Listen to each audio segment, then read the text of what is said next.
В экскурсию ходили, там мы видели Красную площадь. В Москве Ляйсян уже бывала, но Кремль увидела впервые. Впечатления самые лучшие, но еще важнее победа в конкурсе «Земля талантов». Тяжело было.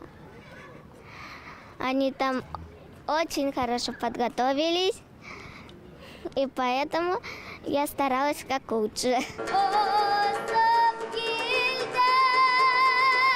Девочка исполнила музыкальное произведение на курае, кубызе и думбыре под аккомпанемент баяна, на котором играл ее отец. Жюри конкурса долго не раздумывало и присудило Ляйсян Золотаревой премию в номинации «Народный вокал». Кроме того, девочке вручили сертификат на публикацию в энциклопедии «Золотой фонд успехов и достижений». Хочется огромную свою благодарность выразить Ющенко Александру Андреевичу. Он был в числе членов жюри в «Маленьком цветочке». Это первый телевизионный республиканский конкурс в Башкортостане, который провел канал «Россия-Башкортостан». Напомню, широкую известность музыканту и певице из деревни Новобайрамгулова принес телевизионный конкурс «Аленький цветочек». Проект ГТРК «Башкортостан», с успехом проведенный весной этого года, раскрыл немало талантливых юных вокалистов и исполнителей. В их числе и Ляйсян Золотареву.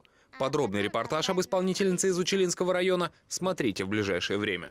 Азат Самирханов, Салават Валеев, Вести, Башкортостан.